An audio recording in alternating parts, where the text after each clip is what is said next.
Midweek Murders contains graphic and explicit content. Listener discretion is advised. How have you been today? I think is the best way to sum up my day. That good, huh?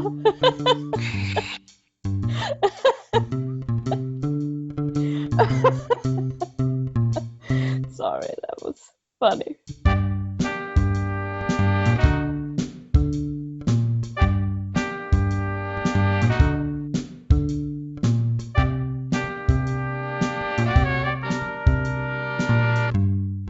So yeah, that's my life. Should we wrap this up then? We could start. I'll start your mum. I'll start your motorbike and then I'll drive it around in your mom's house. Good luck, you don't know how to start a motorbike. I could probably figure it out. How hard could it be? I mean, you do it. Doubt me. Okay. It's Wednesday, which means that it's time to talk about crime. You're listening to Midweek Murders with me, Sandra, and me, Joe. Cool. And this week we're gonna talk about the Mordor. The Mordor? Sorry. We're in Middle-earth. Again. This week we're gonna talk about the murder of Stephen Lawrence. I got my information from BBC News, a Guardian article by Jamie Grierson, and Wiki. Oh, you stole my jam. I did. Dick. Sorry, good cough.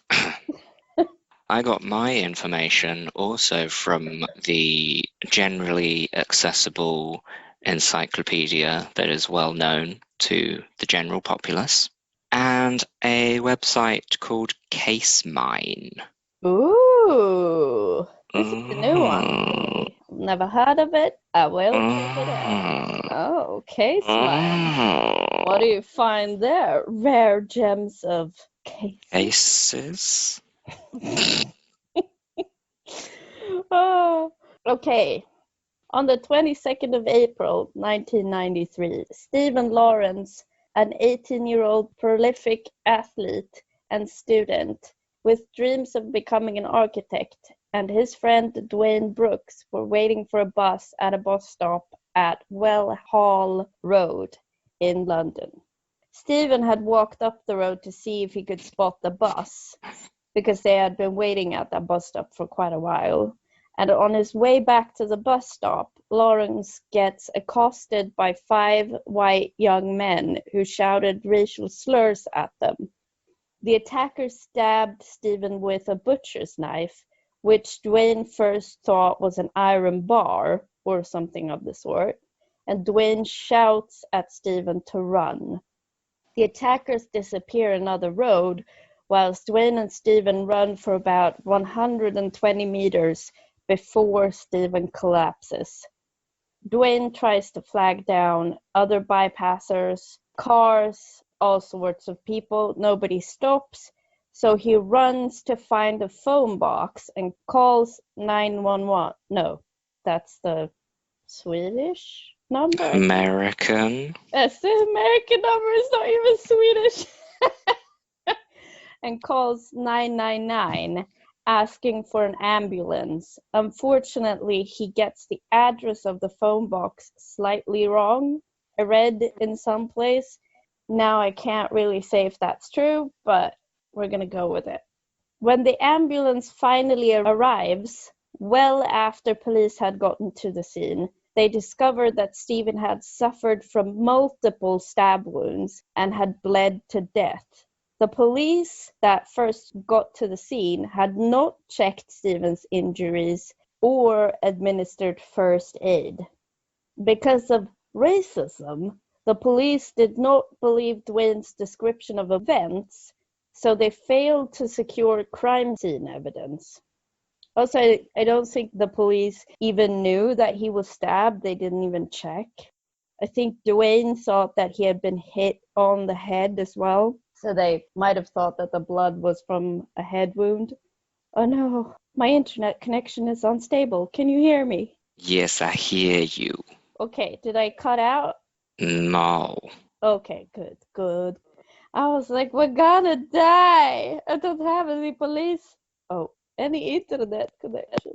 Have any police? Well, if they're as shit as this, then they did nothing to help, did they? Well, they're not anymore because they got in a lot of trouble.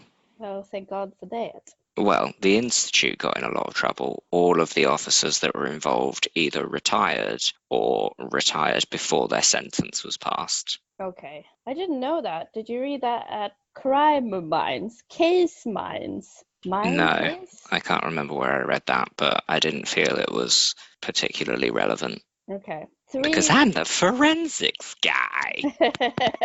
That's my job, and I didn't even check.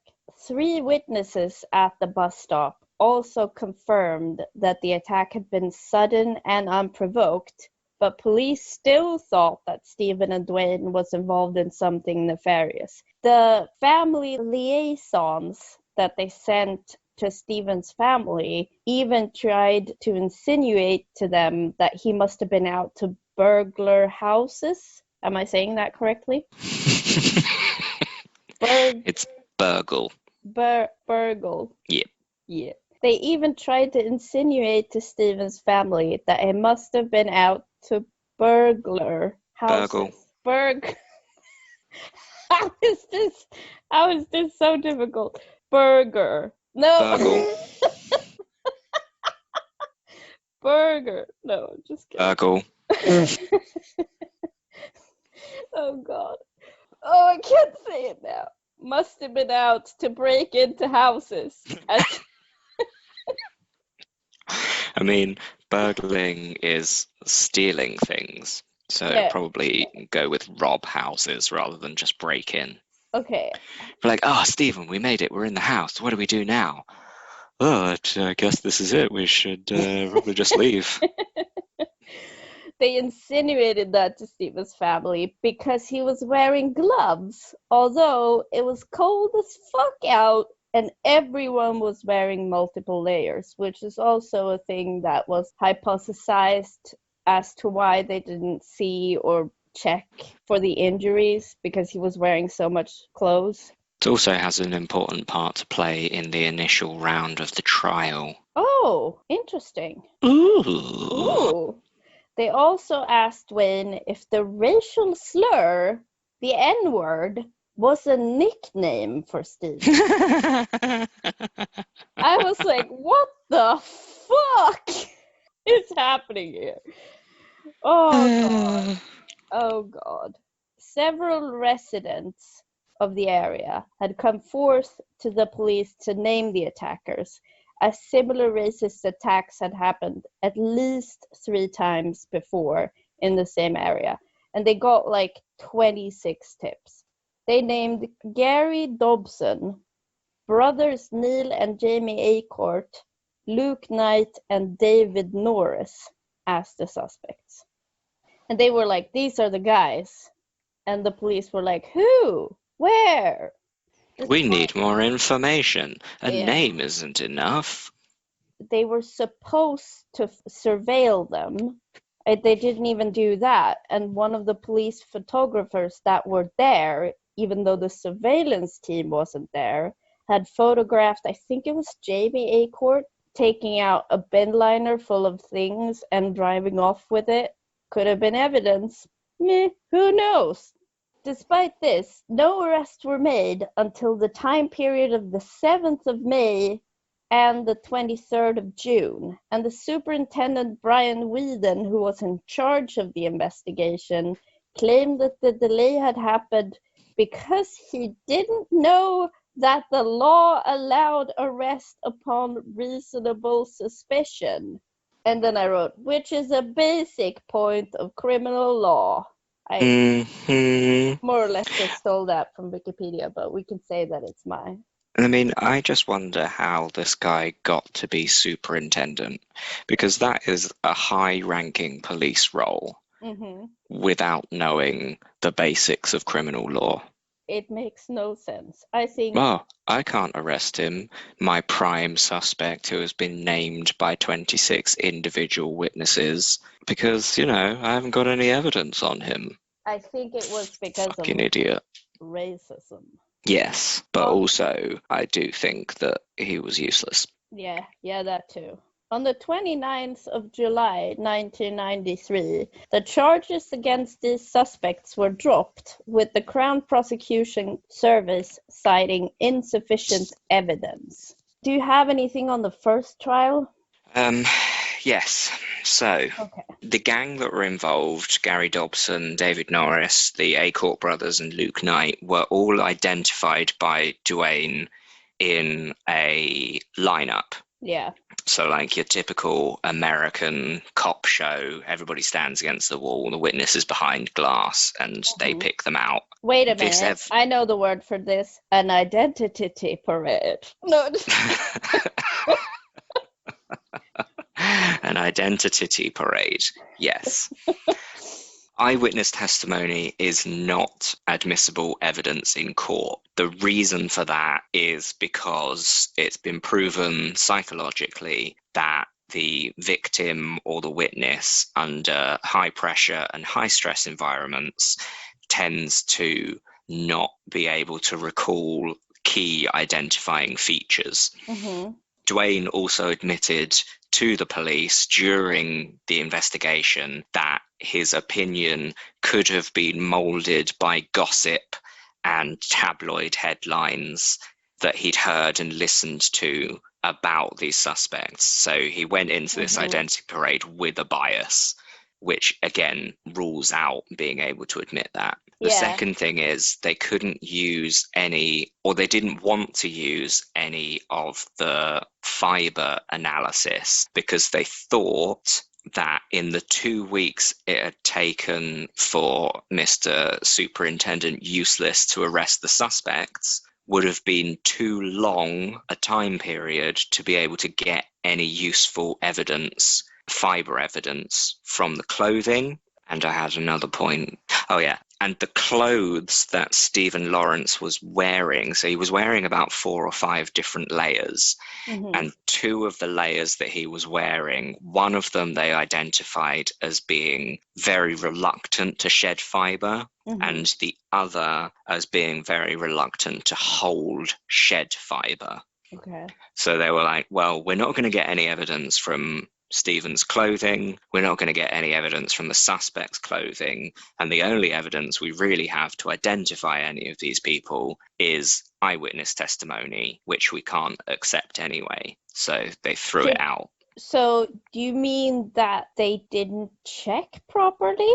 They did, they checked, but the degree of science that was available didn't bring any conclusive evidence at the time, and they didn't investigate further because of aforementioned reasons.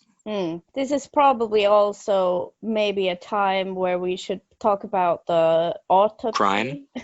It's Wednesday, my dudes. The autopsy, did you read anything about that? So I couldn't find the actual autopsy report, but what I did find was that he received 2 particularly fatal stabs that were about 5 inches deep, or 13 centimeters to our European listeners. And to me, I wouldn't be able to. You're Swedish, that's European. Case in point. One around his right collarbone and one around his left shoulder. When they looked at the wounds, they could see that one of them would have been caused while Stephen was upright, and one of them would have been caused while he was either on his way down or already on the floor. Both of those stab wounds severed his axillary arteries. Now, arteries are high-pressure blood transport routes, which is why he bled out so quickly. They also punctured his lung, but a lot of the people that were investigating, a lot of the medical people that looked into it were really impressed with how he managed to get up and run away, Mm. given these wounds that he received. So he really was in prime physical condition to be able to have a punctured lung and 2 of his arteries bleeding out and still run for 120 meters. But that was the ultimate cause of death, was those 2 stab wounds severing his axillary arteries. Yeah, and to be fair, I have both of my lungs fully intact. I could not run 120 meters quickly just now. I think I'd probably pass out just thinking about 120 meters. We're not in our prime physical condition, definitely not. My peak has passed. Yeah, me too. Yeah, I had some things about the private investigation. So in 1994, the Lawrence family initiates a private investigation, but 2 of the suspects were never charged because of insufficient evidence. A planted police camera had caught all 5 suspects talk, like at the same time in the same room, at length about how much they hated black people and how to torture and kill them. They also are caught on camera carrying hidden knives, exactly the same knives as was used in the attack. Because of Dwayne's identity parade thing, and because a police representative said that his witness testimony was questionable because of the thing that you brought up about the headlines, and probably also because a lot of them had been suspects in similar attacks that were probably in the news. Like, they had been suspects in, like, other racist attacks. The evidence was ruled inadmissible, and the video was never showed to the jury. Subsequently, the 3 remaining suspects were acquitted of murder in 1996. In February 1997, a coroner's inquest resumes. A jury reaches the verdict of unlawful killing in a completely unprovoked racist attack by 5 youths. I don't know what a coroner's inquest is, but it doesn't mean that they get, like, put to jail or anything.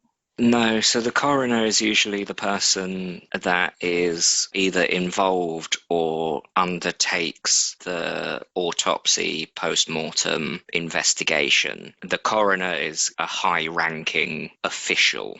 Okay. So they have the power to say this person died of suspicious circumstances. Look into what happened, but they don't have the power to take it to court. That lies with the Crown prosecution. Okay. In the inquest, a jury reaches the verdict, but, like, it didn't lead to anything. So after this verdict, the Daily Mail posts photos of the suspects with a headline that reads, "Murderers. The Mail accuses these men of killing. If we are wrong, let them sue us." Which was bold. Yeah, and also listed in kind of all of the things that I read about the case, because they are saying that if they hadn't posted these photos, nothing would have come of it, but that's not entirely true either, because, like, the Lawrence family met with Nelson Mandela and had, like, all kinds of other things going on. In the same year, the police are under 2 inquiries because of suspected racist conduct. And then I said, duh. But then on the in the first inquiry, they were like, yeah, they did a lot of things wrong, but it wasn't racism. And I was like, what? I would just like to point out again, they asked if the N-word was a nickname. I was like, yeah, okay, not racism. Okay, sure. In 1999, the McPherson report is published, which accuses the Met Police of institutionalized racism, and they also bring up the case of staggering misconduct in this case. 3 years later, David Norris and Neil Accord are jailed for 18 months for shouting racial abuse and throwing a bottle at a black officer that was not on duty. So if he wasn't an officer, they probably wouldn't even have gotten into trouble. In April 2005, Double Jeopardy is scrapped. Double Jeopardy is not a game show. It was the law. It was the law which prevented suspects from being tried twice for the same crime. So this obviously makes it possible to try them again, but it would take another 6 years before the trial against Gary Dobson, who was jailed for a drug-related offense at the time, and David Norris for the murder of Stephen Lawrence. I think it's both important and interesting to know that historically the double jeopardy clause was, like you said, it stopped people from being retried for the same crime. One of the main reasons that it was overturned was because of the advancement of science in forensics. New techniques were available that were more sensitive and more specific. So if someone had been acquitted by the jury because there wasn't enough evidence, now in the 2000s, techniques had advanced so much that it was possible to get more scientific data from evidence that was presented. Mm-hmm. The stipulation to being able to retry is that you needed, I can't remember the title, but it's something like... I think it's probably new evidence. No, it's not new evidence. You can use the same evidence so long as the technique that was used to analyze it has advanced enough to be able to make it worthwhile. Oh, cool. You couldn't just say, okay, we found a blood stain, we couldn't match it to DNA, let's just try again. But to say, okay, we found a blood stain, now that we've introduced mitochondrial PCR, we can now determine whose DNA this is, then that evidence could be reused. But you needed the authorization of the person who is at the top of the Crown Prosecution Service. Okay. That's the title that I can't remember. So any evidence that you want a retrial for needs that approval of that top lawyer. Mm-hmm. And in this specific case, which is the interesting part, that appeal for retrial to the court was produced by Keir Starmer, who is the current leader of the Labour Party. Ooh. Yeah, I found that interesting. Okay, so fuck off. Okay. As we said, the trial started because new forensic evidence had come to light, which consisted of, and now I've just copied the Wikipedia page, so maybe you want to say something about the new evidence? The new evidence is basically a shit ton of fibre analysis, unless you found something else. No, it said... I mean, there was a blood spot. Yeah. A shit ton of fibre analysis. Now, from personal experience, fibre analysis is one of the most boring parts of forensic fingerprinting. Okay. But the difference is, back when the case was first tried in the early 90s, the only techniques that they had to examine fibres would have been your normal optical microscope. You think of a microscope, you think of someone sitting down, putting a slide on, looking down onto the machine and seeing an image, right? Mm-hmm.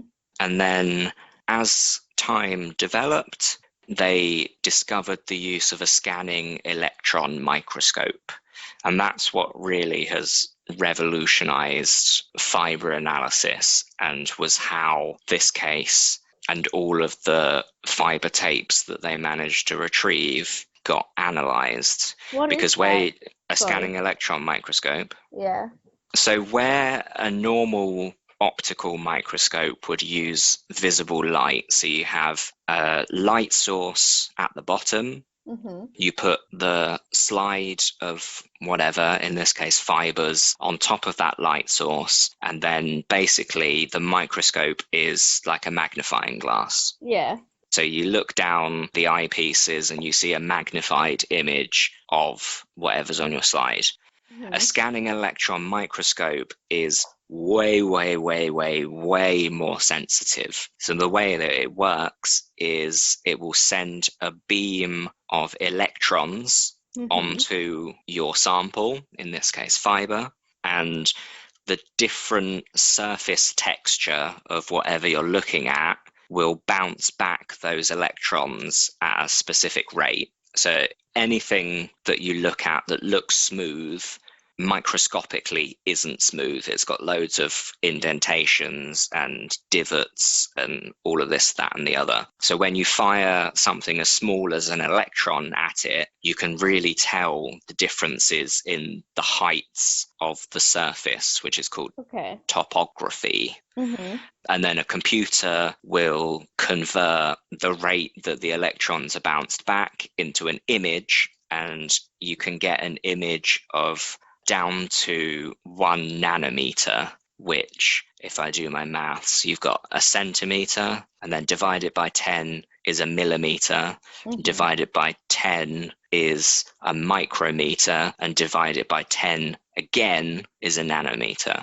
So it's really, really, really, really precise. And the scanning electron microscope can tell the composition of what it's made of as well, because different materials have a different topography. A different topography to start with, but also a different refractive index of electrons. So a thread that is made of red dye will reflect differently than a thread that is made exactly the same piece of thread but dyed blue. Oh, that's interesting. Yeah. I also have a question about the stain that they found on Dobson's jacket. They found a microscopic stain of Lawrence's blood. And I'm guessing, which might be wrong, that in the 1990s, they might not have been able to try that stain and see that stain, maybe? Yeah, so they tested for blood on the material that they found the stain, but they used a presumptive test, which is basically just a bunch of chemicals that will change colour in the presence of blood. That's perfectly legitimate. It's the first step that you do with a suspected blood stain, or in this case it was a stabbing, so you'd expect to find blood. So you do the presumptive test first. If it comes up negative, there's no reason to test further. In this particular instance, it tested negative. So the test that they used was called the KM presumptive test. It stands for Castle-Meyer. I don't know how much detail you want on that. No, you can skip the details on that test. I mean, that's what I did my dissertation on, so... Oh, you want to say so. I know quite a lot about presumptive testing, but we won't bother getting into it. So yeah, they used Castle-Meyer. It didn't show any colour change, which to a forensic officer would indicate there's no presence of blood. That's how small this sample of blood was. So small that a presumptive test didn't give any result at all.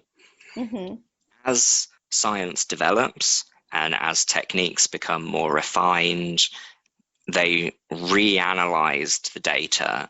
I don't know, but I can only imagine that they found that blood spot through the electron microscope, because it was missed originally. Either they didn't look at that specific point, because they probably would have been able to see it under an optical microscope, but they probably weren't looking for it. So go on.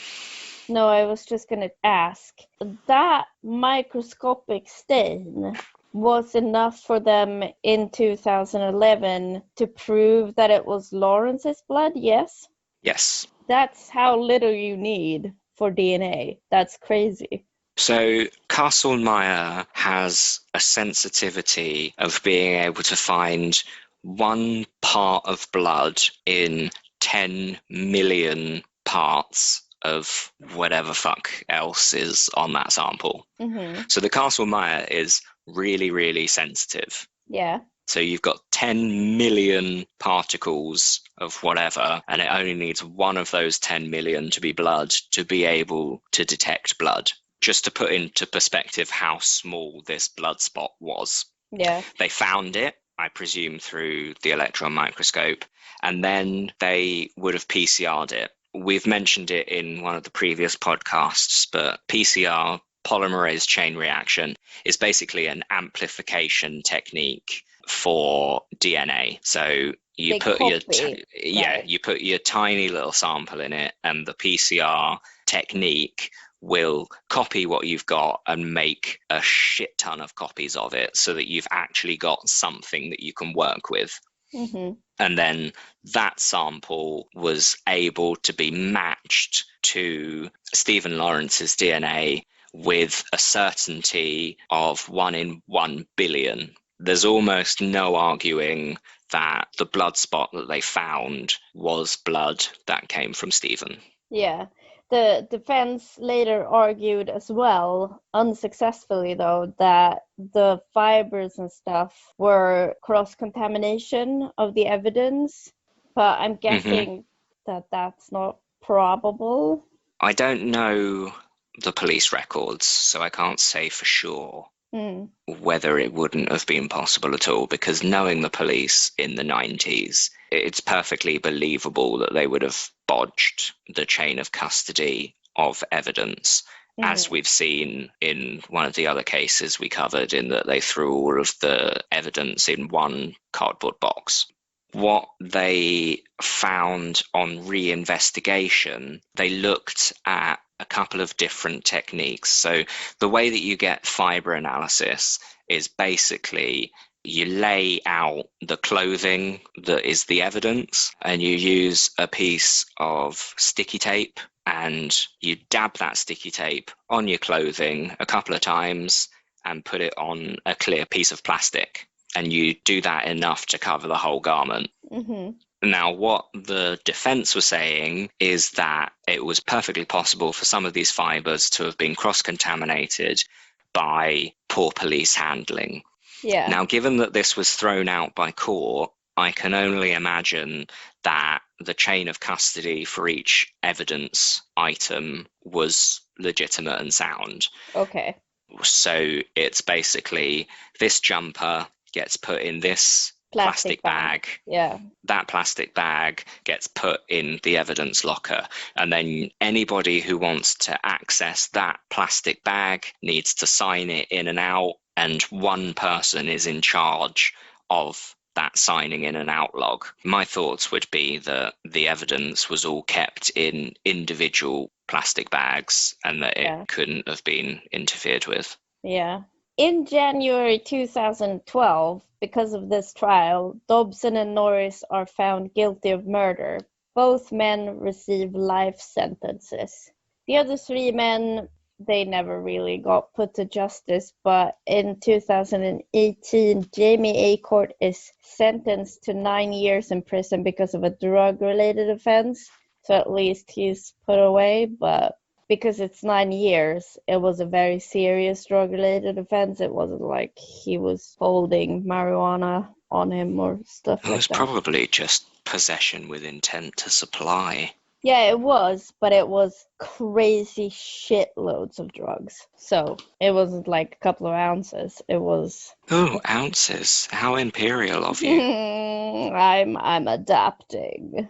But I like how when it's in small quantities, it's ounces or fractions. If you're talking about weed, it's like, yeah, I'll have an eighth. And then once it starts getting into bigger quantities, it moves into metric. Yeah. Oh, he had 10 kilos of weed on him.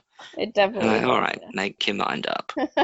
Is it a fraction? Is it imperial ounces? Or is it a metric kilo? I can tell you what it is. It's confusing. I can tell you what it is. It's marijuana. Marijuana. It's an old people way of saying it. It was funny. I smoke one marijuana all the time. One marijuana. One marijuana cigarette. Do you put it in your pipe? No, because then it's not a cigarette. It's true. That's all of the things that I had about it. But also there was a lot of like aftermath because of the racism and stuff. I think that for British people, it's probably pretty well known, or quite well known. He has like a day and stuff like that. So I'm guessing that most people know about the aftermath. But we can just summarize it and say that the police were very racist. Yeah, the fallout from this was basically a revolutionization Yeah. of the Met Police. Yeah. They looked into the whole investigative process of the Met Police and pinpointed where they were being institutionally racist and said, you can't do this anymore. And that's not to say that they're not racist anymore, because they are. Some people are, and there is still problems of that ilk in the police. But there's been a large... Progress has been made. We're not there yet, but it has got better. Yeah, you're saying progress has been made, but also they voted in Boris Johnson, so I'm not that sure. Yeah, I mean, the Met Police didn't vote in Boris Johnson, though, did they? True. No, that's true. Yeah. What are you going to do? And also, Boris isn't racist. Colonialism is the way forward. That was sarcasm for your listeners. Do you know what I've done today? Jack shit. Yeah, that's true. But I've also played a lot of BioShock. I'm getting better at it. I wanted to play more Primal. I didn't have any time, so I didn't. It was a stressful day for you. That's the moral of that story. I'm sorry it was stressful for you today. I get it. But you know, that's what your day is going to be like tomorrow, because you've got all the editing to do. I haven't finished the audio transcript for last week's episode, so now I'm it's fine. Our first 4 episodes are finished. And what episode are we on? 14. Oh, fuck off. It's true. No way have we done that many. It's true. I've edited them all. It's Jesus Christ. Yeah, I know. It's crazy, isn't it? Oh, do you know what? As well, we're on Amazon Music now. So if you're not a paranoid person like me and do have an Alexa, you can say, Alexa, play Despacito. You can say, Alexa, play Midweek Murders. It's crazy. How exciting. Okay, should we say goodbye? Goodbye, listeners. Thank you so much for listening to Midweek Murders. We'll see you next week. Pew pew. Pew pew pew. Bye. Bye.